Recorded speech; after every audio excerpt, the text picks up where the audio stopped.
শুনুন এই কাকিমা কি বলছে, ভালো করে মন দিয়ে শুনবেন এই কাকিমার কথাটা। ফর্ম দেখো 12খানা পাতা, এই 12খানা পাতা, এই 12খানা পেস্ট একে পূরণ করতে হবে। এমনকি তোমার নাতি যদি থাকে, তোমার নাতনি যদি থাকে, তাকেও তোমার পূরণ করতে হবে। বাল ছাড়া আমরা একটা মূর্খ, আমরা একটা অক্ষর জানি না, আমরা লিখতে জানি না। এই বাল ছাড়া 12টা পাতায় লিখে দেবো বাল ছিঁড়তে।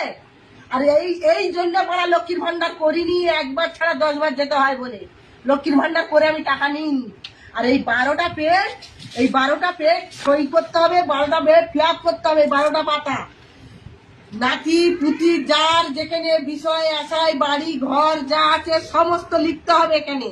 তোমার ব্যাংকেও যদি 50,000 টাকা থাকে সেটাও তোমাকে লিখতে হবে। তুমি আলু ভাতে ভাত খেয়েছো, তুমি শাক তুলে খেয়েছো, হয়তো 10,000 টাকা ব্যাংকে জমিয়ে রেখেছো, তাকেও তোমার লিখে দিতে হবে যে আমি ব্যাংকে আমার 10,000 আছে, আমার জমি আছে, আমার সেই আছে, আর আমি এই 12টা পাতা বাল ছিঁড়ে সই করবো?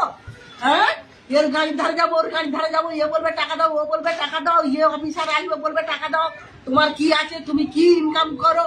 এই বাল ছিঁড়ে আমি পেস্ট ভোট করবো এই 12টা পাতা এই অন্নপূর্ণা ভান্ডারে? আমি বড় অন্নপূর্ণা ভান্ডার নেব না। আর বড়া তোর ওই লক্ষ্মীর ভান্ডার তো নিইনি, আর অন্নপূর্ণা ভান্ডার নিইনি। তার থেকে বাংলাদেশিদের চাচ্ছিস ওটাই সন্তুষ্ট। আমি এর বেশি চাইনি। বিজেপিকে চাই, জয় শ্রীরামকে চাই। বড়া 12টা পাতা আমি সই করতে পারবো না। তোর বড়া অন্নপূর্ণার ভান্ডার আমার দরকার নেই। গড় তো পায় গড়।